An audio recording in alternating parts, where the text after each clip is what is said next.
الحمد لله نحمده ونستعينه ونستغفره ونؤمن به ونتوكل عليه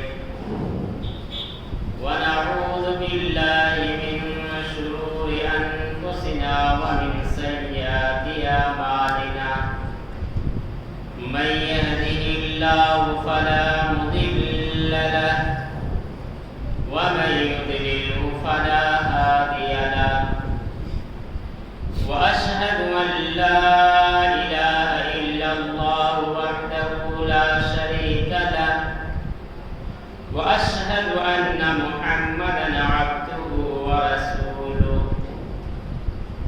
أما بعد فإن أصدق الحديث كتاب الله وخير الهدي هدي محمد صلى الله عليه وسلم وشر الأمور محدثاتها وكل محدثة بدعة وكل بدعة ضلالة وكل ضلالة في النار فأعوذ بالله السميع العليم من الشيطان الرجيم بسم الله الرحمن الرحيم يوم نقول لجهنم هل امتلأت وتقول هل من مزيد وأزلفت الجنة للمتقين غير بعيد هذا ما توعدون لكل أواب حفيظ من خشي الرحمن بالغيب وجاء بقلب منيب وقال الله تعالى في موضع آخر شهر رمضان الذي أنزل فيه القرآن هدى للناس وبينات من الهدى والفرقان ہر قسم کی تعریف و توصیف حمد و ثنا اس وحدہ لا شریک خالق کائنات مالک ارض و سما کے لیے لائق و زیبا سجاوار ہے جس نے ہمیں اور آپ کو اس دائر فانی کے اندر پیدا کیا اور پیدا کرتے ہی ہمیں یوں ہی ایسے ہی بیکار گمراہی کی راہ میں بھٹکتے ہوئے نہیں چھوڑا بلکہ سیدھی راہ دکھلانے کے لیے صراط مستقیم پر گامزن کرنے کے لیے پیدر انبیاء کرام کو دنیا پر بھیجے گئے ان میں سے ہمارے آخری نبی آخری کڑی پر بے شمار درود و سلام کا پھول نچھاور ہو آمین اللہم صلی علیہ وبارک محترم حاضرین نوجوانان کرام عزیزان گرامی پردہ نشین خواتین اسلام آج کے اس خطبہ جمعہ میں جس موضوع کے تحت آپ کے سامنے باتیں کروں میرا عنوان ہے استقبال رمضان رمضان کا استقبال کیسے کریں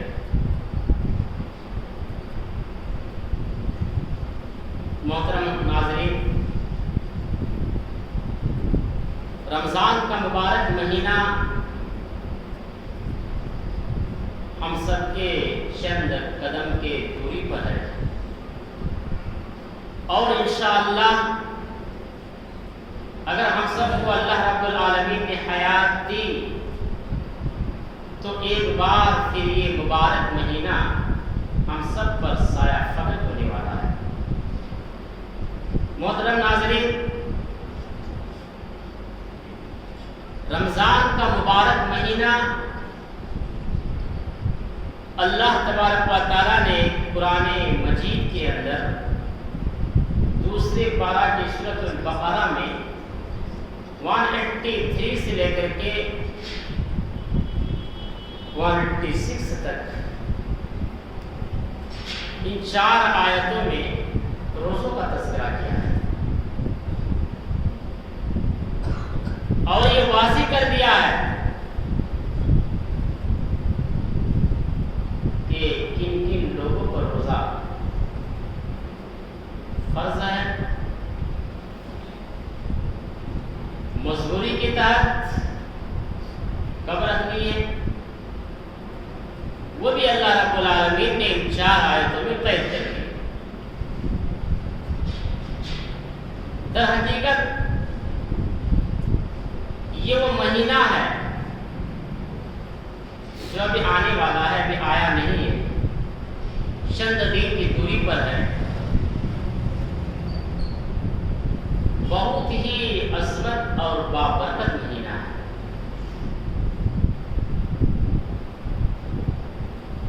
حقیقت میں اگر غور کیا جائے اور دنیاوی اعتبار سے اگر سوچا جائے، ہم مسلمان، ہم لوگ جس طرح دنیا میں جیتے ہیں، دنیاوی زندگی کے لیے ہر انسان کا ایک اپنا اپنا سوچ ہوا کرتا ہے کہ ان 12 مہینے کے اندر کون سی کیا مہینہ ہے، بزنس کرنے والے، کاروبار کرنے والے وہ اپنا دھندا کون سی مہینے میں کتنا چلتا ہے وہ خود جانتا ہے، اور اس میں وہ کتنا محنت بھی کرتا ہے کہ چند دن کے اندر یہ سیزن میرا ختم ہو جائے گا تو پھر میری منڈی ٹھپ پڑ جائے گی، ابھی جو سیزن ہے تو کچھ فائدہ اٹھا لیں۔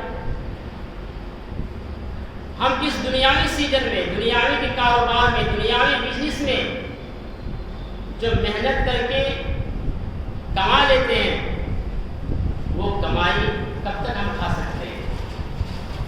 مشکل سے 50، 60، 70، 80، 90، 100 یا 110۔ وہ خوش نصیب ہوگا جس کو اللہ 100 سے 10 سال تک لمبی عمر دے۔ بہت کم لوگوں کو ایسے نصیب ہوتی ہے، لیکن جو وقت ہمارے پاس ہے اور ہم جس میں وہ محنت سے کما رہے ہیں، یہ ہمیں دنیائی کے لیے ہے، وہاں کے لیے نہیں۔ اسی طریقے سے اللہ تبارک و تعالیٰ نے ان 12 مہینے کے اندر ایک ایسا مہینہ چن لیا ہے، ایک ایسا بزنس، ایک ایسا کاروبار، ایک ایسی تجارت کہہ لیجیے، اس میں اگر ہم خوب محنت کریں گے، کوشش کریں گے اس مہینے کے اندر، تو ہم انباروں کا انبار خزانہ اکٹھا کر سکتے ہیں۔ جو خزانہ ہمیں ہمارے آنکھوں کو دیکھنے کو نہیں ملتی کہ وہ خزانہ ہے کیا، صرف ہماری محنتیں لگ رہی ہے، ہماری کوششیں جاری ہے، اس مہینے کے اندر کہاں دیکھنے کو ملے گا؟ جہاں میرا اصل گھر ہوگا، جہاں ہماری اصل زندگی ہوگی، وہ برزخ کی زندگی۔ ہمیں یہاں کی اس ایک مہینے کی قدر، ایک مہینے کی فضیلت، ایک مہینے کا مقام و مرتبہ، ہم نے جو کیا اس کی قدر، اس کی محنت، وہ ہمیں وہاں نظر آئے۔ تو آئیے دیکھتے ہیں اللہ رب العالمین نے کیا وضاحت کی ہے۔ پہلے یہ سمجھیے، قرآن مجید کے اندر ایک ناس کا جملہ استعمال کیا، یا ایھا الناس، تو اس سے مراد یہ ہوتا ہے کہ اس میں صرف مسلمان لوگ شامل نہیں ہیں، جتنے بھی خطے کے لوگ اس روئے سرزمین پر بسے ہوئے ہیں، ناس سے مراد سب کچھ، سکھ بھی ہے، عیسائی بھی ہے، یہودی بھی ہے، نصرانی بھی ہے، مجوسی بھی ہے، جتنے بھی فرقے کے لوگ اس دنیا پر جی رہی ہیں، ناس سے مراد اللہ نے سب کو کیا ہے، لیکن جہاں اللہ رب العالمین نے قرآن مجید کے اندر یا ایھا الذین آمنوا کا جملہ استعمال کیا، یہاں آمنوا سے مراد صرف ایمان والے ہوتے ہیں، ناس نہیں مراد لیا جائے گا۔ تو کتنے خوش نصیب ہوں گے وہ لوگ جس کے بارے میں اللہ رب العالمین نے یہ تذکرہ کیا ہے، یا ایھا الذین آمنوا کتب علیکم الصیام۔ اے لوگوں نے کہا بلکہ اے ایمان والوں، جو لوگ مومن ہیں، جو لوگ تقوی شعار والے ہیں، اللہ رب العالمین ان سے خطاب ہے، ایمان والوں تم پر رمضان کے روزے فرض کیے گئے ہیں، کما کتب علیکم الصیام، ویسے ہی جیسے کہ تم سے پہلے کے لوگوں پر فرض کیے گئے تھے، لعلکم تتقون، تاکہ تم تقوی اختیار کرو۔ اور آگے اللہ رب العالمین نے فرمایا فمن کان منکم مریضا او علی سفر فعدۃ من ایام اخر، تم میں سے جو لوگ مریض ہیں، جو لوگ بیمار ہیں، مصیبتوں میں ڈوبا ہوا اس مہینے کو پانے کے بعد، یا تم میں سے جو لوگ سفر میں ہیں تو بعد میں روزہ کو پورا کر لیں۔ اللہ نے یہ نہیں کہا کہ تم مصیبت میں ہو، پریشانی میں ڈوبے ہوئے ہو تو جاؤ تمہارے لیے معاف کر دیے، یہ نہیں کہا، بلکہ بعد میں تم اپنی گنتی کو پورا کر لو، بعد میں روزے کو پورا کر لو۔ اسی کے ساتھ اللہ رب العالمین نے قرآن کے ساتھ جوڑتے ہوئے فرمایا شہر رمضان الذی انزل فیہ القرآن، رمضان یہ وہ بابرکت مہینہ ہے جس میں پورے قرآن مجید کا نازل ہوا۔ غور کرنے کی بات ہے، ان 12 مہینے کے اندر اللہ رب العالمین نے جو مقدس کتاب قرآن مجید ہے 11 مہینے میں نہ چنتے ہوئے رمضان کے مہینے میں چنا، اور قرآن کی یہ آیت اس بات کی بیان دلیل ہے کہ شہر رمضان الذی انزل فیہ القرآن، رمضان اتنا ہی بابرکت والا مہینہ ہے جس میں اللہ رب العالمین نے پورے قرآن مجید کو نازل کر دیا۔ ہدی للناس، جو پوری مانوتا کے لیے، پوری انسانیت کے لیے ہدایت ہے، وبینات من الہدی والفرقان، اور آگے اللہ رب العالمین نے یہ بھی وضاحت کر دی کہ یہ ویسی کتاب نہیں ہے، یہ کوئی معمولی کتاب نہیں ہے۔ قرآن کی ہدایت دیکھیے، حق اور باطل کے درمیان کھلی ہوئی یہ آیت اللہ رب العالمین نے یہ بھی وضاحت کر دی۔ غور کرنے کی بات یہ ہے کہ جب یہ مہینہ ہمیں مل جائے، یہ مبارک مہینہ جب ہمیں نصیب ہو جائے، ابھی کوئی روح نہیں جانتا، کوئی نفس نہیں جانتا، کوئی جان یہ گارنٹی دے نہیں سکتا کہ 5 یا 6 دن کی دوری پر یہ مہینہ پر سایہ ختم ہونے والا ہے، یہ رمضان کا مہینہ آنے والا ہے، ہمیں دیکھنے کو نصیب ہوگی یا نہیں ہوگی کوئی شخص نہیں جانتا۔ ان 4 یا 5 یا 6 دن کی دوری پر کتنے لوگ زمین کے اندر دفن ہو جائیں گے، کتنے لوگ دنیا میں آئیں گے، مریں گے اور پیدا بھی ہوں گے، کوئی نفس نہیں جانتا۔ خوش نصیب ہے وہ لوگ جسے رمضان کا مہینہ نصیب ہو جائے اور مل جانے کے بعد کہیں اور اپنے وقت کو نہ گواتے ہوئے، کہیں اور اپنے وقت کو نہ گزارتے، کثرت سے وہ اللہ کا ذکر میں گزارے، کثرت سے قرآن کی تلاوت میں گزارے، کثرت سے نوافل کا اہتمام کرے۔ یہی تو ہے رمضان کا استقبال، یہی تو ہے رمضان کا اہتمام، یہی ہے نیکی کمانے کا ایک مہینہ، یہی ہے کل قیامت کے میدان میں اپنے نامہ اعمال کی کاپیاں بھر لینے والی مہینہ، یہی ہے اپنے برزخ کی زندگی میں خوشگوار بنانے والی مہینہ۔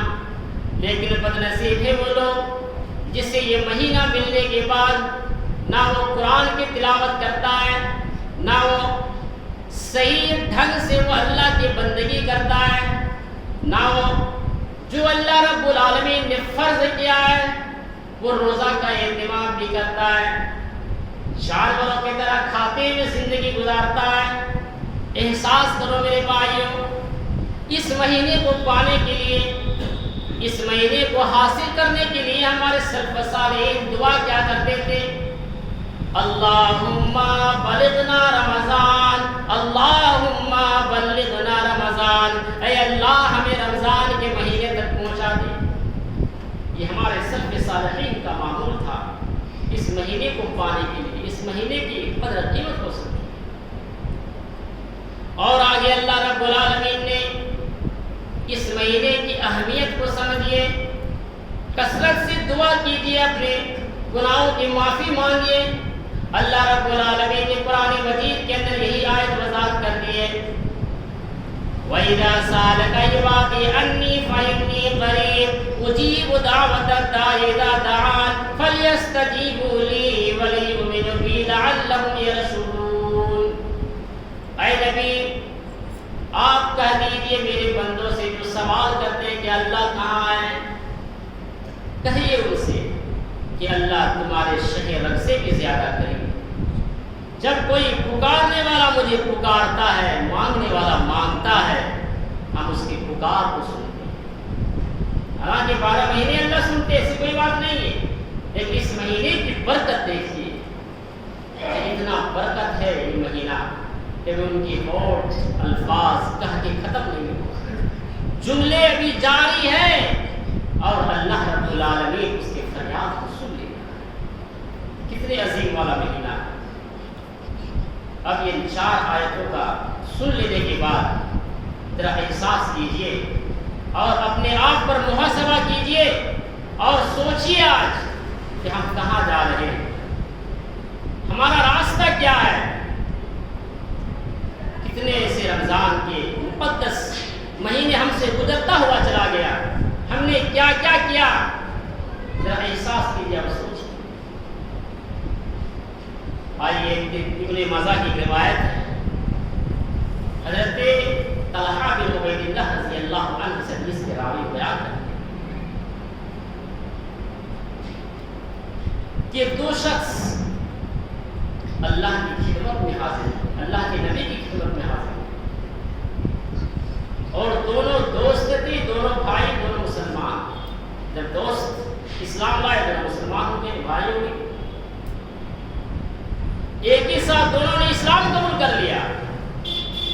طلحہ بن عبید اللہ بیان کرتے ہیں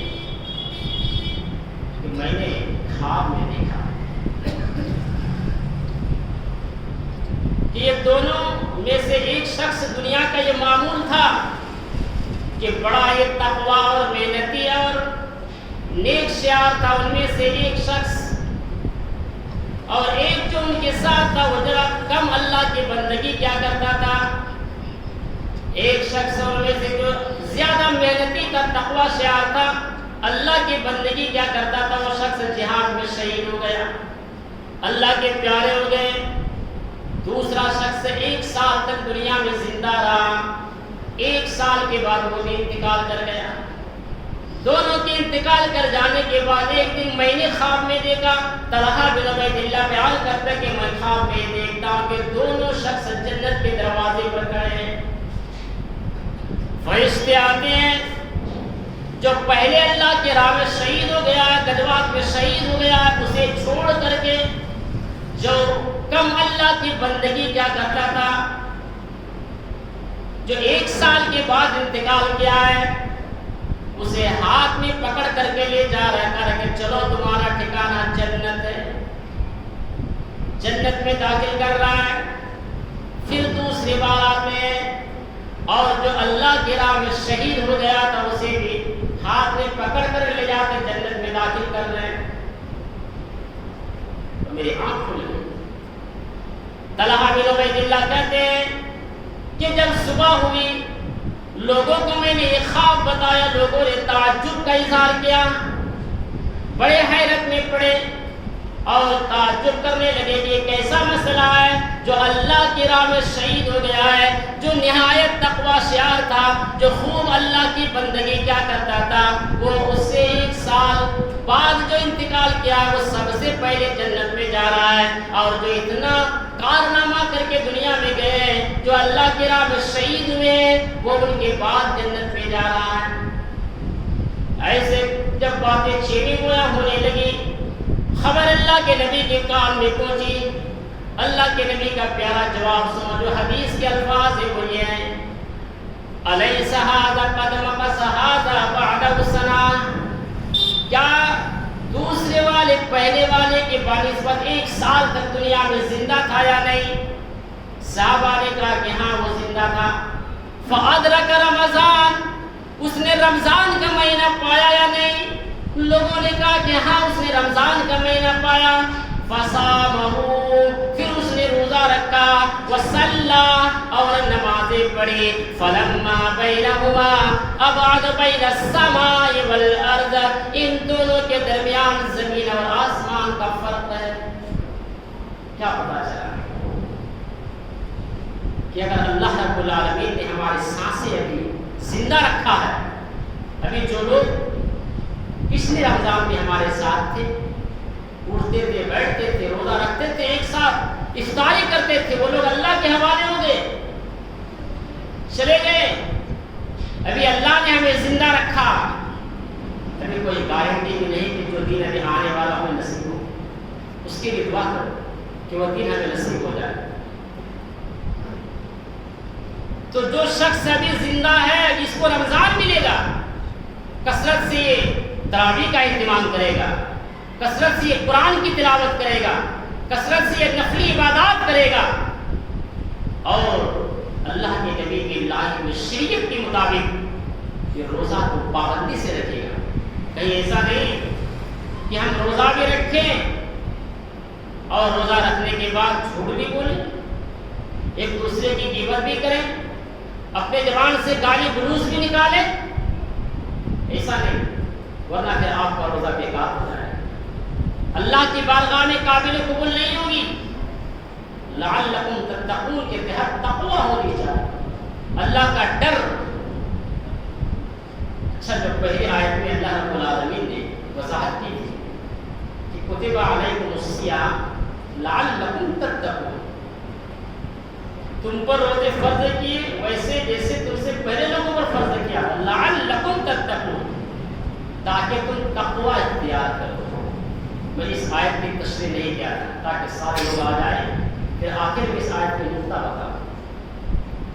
لعلکم تتقون، اب اس جملے پر بحث ہے، اللہ نے کیا کہا؟ تقوی اختیار کرو۔ اب جتنے بھائی بیٹھے ہیں، ایمانداری کے ساتھ بولنا نہیں، اپنے سینے پر ہاتھ رکھ کے سوچتے رہو بیٹھے بیٹھے۔ کوئی 40 سال والے بھی ہوں گے، 50 سال والے بھی ہوں گے، 60 سال والے بھی ہوں گے، 70 والے، 80 والے بھی ہوں گے۔ کتنے آپ کو رمضان کا مہینہ ملا ہوگا، آپ نے روزہ بھی رکھا، تراویح کا اہتمام بھی کیا، کثرت سے قرآن کی تلاوت بھی کی، ایمانداری کے ساتھ سوچو تقوی آپ کے اندر آیا کہ نہیں؟ آپ کا تقوی میرے اندر تو ہے نقصان۔ تقوی کسے کہتے ہیں؟ تقوی کیا چیز ہے؟ یہ ظاہر تو نہیں ہوتا، انشقق کا قلبہ، حدیث کے الفاظ ہے، کوئی کسی کے دل کو نہیں چھیدتا کہ تمہارے دل میں کیا ہے، کسے تقوی کہتے ہیں؟ کتنے لوگ ایسے ہیں، جوان، بوڑھے، ماشاء اللہ جمعہ کے دن دیکھیے لوگ کہاں تک بیٹھے گئے، کس گھر سے آئے آپ؟ ہم منع نہیں کر رہے، جملہ سمجھیے گا، آپ کی نیت یہ ہے کہ آج جمعہ ہے، جمعہ ہے، نہیں پڑھیں گے تو مسلمان گھرانے میں پیدا ہوئے، معاشرے کے لوگ کیا کہیں گے، سوسائٹی کے لوگ مجھے کیا کہیں گے، یہ کیسا مسلمان ہے کہ جمعہ تک بھی نہیں پڑھتا ہے؟ آپ کی سوچ نہیں ہے، آپ اس غرض سے آئے ہیں پڑھنے کے لیے، ورنہ یہ تقوی کے لیے سے نہیں آئے۔ رمضان کے روزے رکھنے والا جو تقوی ہوتا ہے وہ 11 مہینے لبالب مسجدوں سے بھری ہوئی نظر آتی ہے، 11 مہینے۔ اب کہو گے 11 مہینے اگر مسجدوں میں کھڑے اللہ اللہ کرے 5 وقت آ کے تو کمائیں کیا، کھائے کیا، بیوی بچے بھی ہیں؟ جواب ادھر سے یہی آئے گا، ہم یہ نہیں کہہ رہے کہ 5 وقت اللہ کے گھروں میں آ کر کے پڑے رہو۔ فجر ایک ایسا وقت ہوتا ہے جہاں اگر پوری دنیا کا مشاہدہ کیا جائے مسلمانوں کا، فجر کے وقت کوئی ڈیوٹی نہیں، سرکاری جاب والوں کو چھوڑو، جو نائٹ ڈیوٹی بھی کرتا ہوگا تو فجر سے پہلے سے چھوڑ دیتا ہوگا، کوئی ڈیوٹی نہیں ہوتی ہے، 4 وقت کو سائڈ کر لے۔ اگر حقیقی تقوی والا ہوتا تو فجر کے وقت مسجد لوازم پر ہی کرتا۔ کہاں ہے تقوی؟ کہاں ہے ڈر؟ کہ روزے کس بات کی رکھ رہے ہیں رمضان میں آ کے؟ سوچو، ہم منع نہیں کر رہے آپ کو روزہ مت رکھیے، صرف اس آیت کے نقطہ آپ کو بتایا کہ لعلکم تتقون، تم روزہ رکھو لیکن رکھنے کے بعد تقوی اختیار کرو۔ اللہ نے یہ کہا، اور تقوی سے مراد یہ ہے کہ 11 مہینے آپ کے اندر وہ پابندی ہو جائے۔ دوسری چیز تقوی ہے، آپ رمضان میں 1 مہینے کنٹینیو ماشاءاللہ آتے اور آنے کے بعد امام کے پیچھے تراویح بھی پڑھتے ہیں، تو 1 مہینے کے اندر آپ نے 30 پارہ قرآن کی آیت بھی سنی۔ قرآن کہتا ہے کہ قرآن کی آیتیں سننے کے بعد اللہ رب العالمین دلوں کو پھیر دیتا ہے۔ اللہ مقلب القلوب ہے، ایمان میں چاشنی آ جاتی ہے۔ اٹھائیے سورہ انفال کی 2 نمبر کی آیت، اس میں اللہ رب العالمین نے وضاحت کر دی ہے کہ قرآن جب پڑھی جاتی ہے تو ایمان والوں کے ایمان میں اضافہ کر دیا جاتا ہے، اس کے ایمان میں 4 چاند لگ جاتی ہے۔ اب ایمانداری کے ساتھ سوچو، 30 دن تراویح پڑھنے کے بعد کتنی آیتیں آپ نے سنی ہے قرآن کی؟ کون سا ایمان کی چاشنی بڑھاتی ہے؟ کون سی تقویٰ ہے؟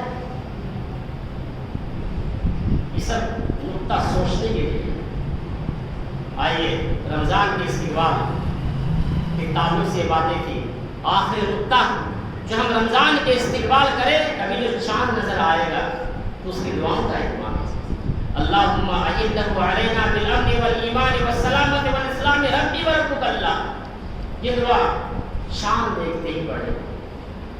اب جو کچھ لوگوں کو یہ دعا یاد ہوگا اور کچھ لوگوں کی نہیں بھی ہوگا، تو جسے نہیں ہوگا ہندی میں کتابیں ہیں لائبریری میں رکھی ہوئی، وہ عارضی طور پر لے لیجیے گا، وہ یاد کر لیجیے گا۔ اس دعا کو کتنی پیاری دعا ہے جو اللہ کے نبی نے سکھلایا ہمیں کہ ہم رمضان کی استقبال کیسے کریں۔ تو جو پہلی چاند نظر آتی ہے تو دعا پڑھے، ایک مومن کا جو شعار ہے، ایک مسلمان کی یہ پہچان ہے کہ ہم اسے دعا کے ساتھ استقبال۔ اے اللہ، امن کے ساتھ، برکت کے ساتھ، سلامتی کے ساتھ، اسلام کے ساتھ چاند کو ہم پر طلوع فرما۔ ربی و ربک اللہ، اے چاند تیرا اور میرا رب اللہ ہے۔ کتنی پیاری دعا ہے، یہ دعا کا اہتمام کریں۔ اس کی بارے رمضان کے تعلق سے چند باتیں تھیں، آخر میں اللہ رب العالمین سے دعا ہے